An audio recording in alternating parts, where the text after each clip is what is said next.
MDC Médical, spécialiste du maintien à domicile.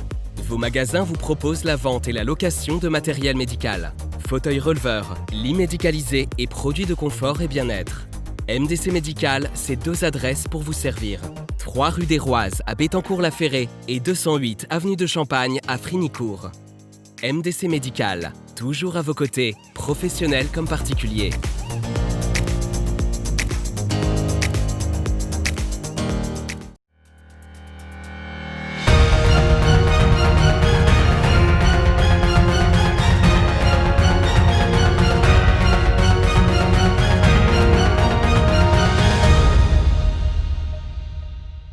Bonsoir à tous, lundi 14 décembre 2020, je suis ravie de vous retrouver pour une nouvelle édition de ce journal et à la une. Ce soir, la fin du confinement se dessine avec la mise en place du couvre-feu dès demain. Nous ferons le point sur ce qu'il sera possible ou non de faire désormais. Des jouets pour les enfants les plus démunis, nous découvrirons l'action menée par plusieurs associations de Saint-Dizier. Et un peu de sport avec les jeunes footballeurs Vitria, heureux de retrouver le ballon rond grâce à la reprise des entraînements.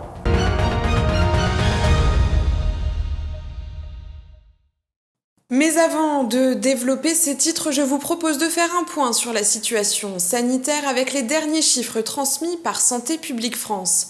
À l'échelle du Grand Est, ce sont 2622 patients qui sont hospitalisés et 269 sont en réanimation. À l'échelle de nos départements, la Marne enregistre 192 hospitalisations pour Covid-19 et 24 sont en réanimation. En Haute-Marne, 136 personnes sont hospitalisées et une est en service de réanimation. Enfin, pour la Meuse, on comptabilise 82 hospitalisations et 9 réanimations. Hier, dans le Grand Est, 38 personnes ont pu regagner leur domicile, leur état de santé s'étant amélioré et malheureusement 26 personnes sont décédées. Et toujours dans l'actualité de la crise sanitaire, dès demain, nous passerons un nouveau cap avec le déconfinement, mais cela ne signifie pas pour autant un retour à la normale. En effet, un couvre-feu va être mis en place de 20h à 6h. Si vous devez vous déplacer entre ces 2 tranches horaires, il faudra vous munir d'une attestation au risque de vous exposer à une amende de 135 €. Les restaurants, les bars, les salles de sport et les lieux liés à la culture, eux, demeurent fermés jusqu'au mois de janvier au moins. Mais qu'en pensent les Français de ces nouvelles mesures? Nous avons posé la question cet après-midi au Bragard. Nargis Boussaïd et Manon de Fontis. Je pense que pour la tête, ça fera du bien. Voilà. Puis la famille, on l'a un peu délaissée pendant longtemps, hein. Donc là, ça va être l'occasion de se rapprocher à nouveau. Je pense que ça limite certains excès qui sont quelquefois bravés par des groupes, hein. On le voit encore, on l'a vu récemment. Donc je pense que compte tenu de l'impact de cette pandémie qui n'en finit plus, il est quand même temps que les gens prennent leurs responsabilités civiquement parlant. Donc je trouve ça normal. D'instaurer le couvre-feu le soir à partir de 8h, c'est complètement bidon. Ça ressemble à rien de toute façon. La preuve, hein, on peut même plus sortir si on est invité ou quoi que ce soit. Mais bon, on ne peut rien faire de toute façon. On n'a plus notre liberté. On ne peut même plus aller au restaurant, on ne peut même plus rien faire. Tout est fermé. On nous prive de tout. Sur le principe, ça ne change pas grand-chose, hein. Il faut qu'on continue à mettre les masques, il faut qu'on continue à se protéger. C'est juste que ça va peut-être permettre à certaines personnes d'aller voir leurs familles qui sont loin, mais sinon ça ne change rien. Franchement, pas grand-chose de différent. Après, c'est plus pour le couvre-feu qui m'embête un peu plus. On peut moins voir nos amis le soir vu qu'on travaille toute la journée. Mais après, oui, c'est plus aller voir la famille en fait qu'on ne peut pas voir depuis plusieurs mois. Eh bien, écoutez, même si ça ne plaît pas à la jeunesse, je pense que c'est très intelligent. Parce que je ne suis pas certaine que tous nos jeunes auraient fait attention. Donc là, ça va les obliger à faire des petits comités, à dormir sur place. Et puis surtout, à ne pas aller dans des soirées où il y aura des dizaines, voire des centaines de personnes, où c'est vraiment trop dangereux. Je vous propose désormais un bel exemple de solidarité pour les fêtes de fin d'année. À Saint-Dizier, une dizaine de bénévoles de différentes associations ont décidé de travailler main dans la main pour récolter un maximum de jouets pour les enfants défavorisés et hospitalisés. Après la collecte qui se tiendra à nouveau ce samedi, les jouets seront remis à la banque alimentaire qui se chargera de les distribuer aux enfants qui en ont besoin. Regardez. Pompier avec réservoir pour mettre de l'eau, qui jette de l'eau. Du haut de ses 9 ans, Manu a décidé de se séparer d'une partie de sa collection de camions de pompiers pour les offrir à des enfants défavorisés ou malades. Au bout d'un moment, j'ai réfléchi, j'ai vu que tous les ans il y avait des récoltes de jouets et à un moment, mes jouets, je m'en servais plus, je les ai stockés dans un coin de ma chambre et j'ai attendu l'année prochaine pour les donner. Chaque samedi, une petite dizaine de bénévoles investit différents lieux de la cité bragarde et accueillent les donateurs. Différentes associations telles que le groupe Solidarité Bragarde qui s'est fait connaître sur les réseaux sociaux, le club Saint-Dizier Box 52 et la Banque Alimentaire ont décidé d'unir leurs forces pour mener à bien l'opération Noël pour tous avec le soutien de différentes communautés religieuses. Et que ce soit des gens de confession musulmane ou chrétienne ou autres qui donnent les jouets pour cette même action, on peut s'en réjouir et toutes les bonnes âmes se rencontrent un jour et c'est un bon vivre ensemble. Avec la crise sanitaire, les fins de mois sont de plus en plus difficiles pour de nombreux foyers français, alors la crainte d'un Noël sans cadeau est bien là. J'ai connu aussi des personnes dont les parents ne pouvaient pas et ça les a beaucoup affectés. Ça a été humiliant pour eux, ça les a beaucoup touchés. Parents et enfants viennent déposer livres, jouets, peluches et prouvent une nouvelle fois que la magie de Noël réside aussi dans la solidarité. Il faut que ces enfants comprennent aussi que d'autres enfants sont en manque absolu de jouets ou toute autre chose et que nos enfants, quand ils font le tri, ils se rendent compte que finalement la vie peut être belle, peut-être même plus belle grâce à eux, grâce à leurs actions. Ça me réchauffait quand même d'un côté mon cœur pour les enfants qui seront défavorisés.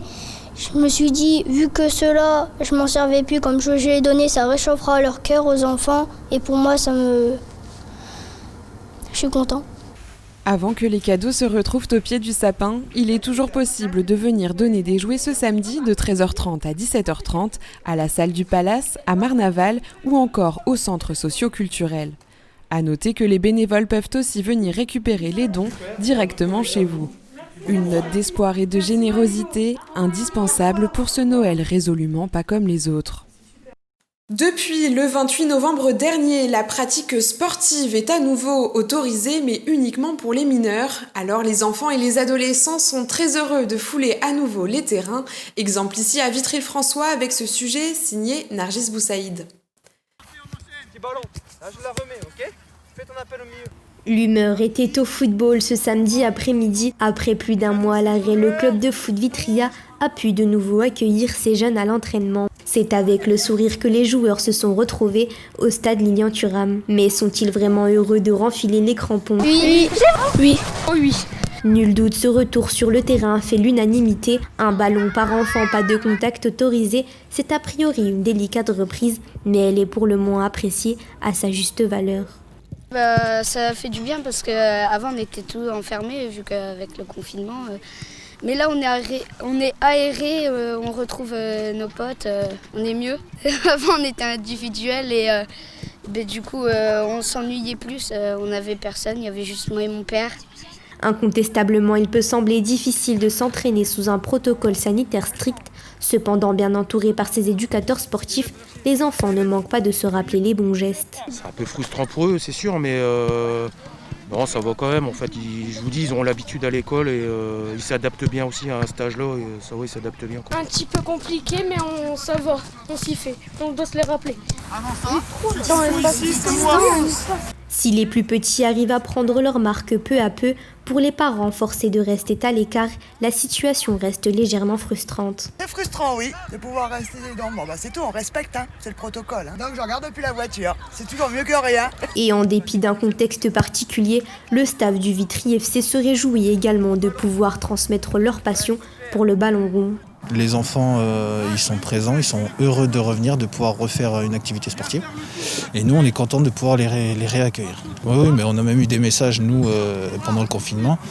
Les gamins avaient hâte de reprendre, même les enfants. Les parents, pardon. Non, les enfants, ils comprennent. Il suffit de leur expliquer. Au bout d'une séance, ils ont compris, tout simplement.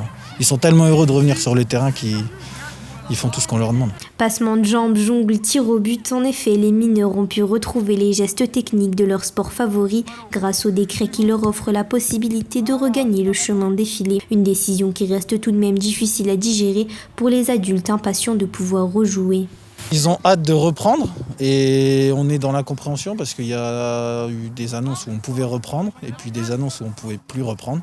Donc non, ils ne sont pas jaloux, mais ils ont hâte de reprendre. Nous, on avait prévu une reprise mercredi, donc on est dans l'attente, toujours. Car si le gouvernement donne son feu vert pour les moins de 18 ans, les seniors sont victimes d'une saison encore en suspens jusqu'au mois de janvier. La reprise des compétitions ne pourra se faire alors avant le mois de février.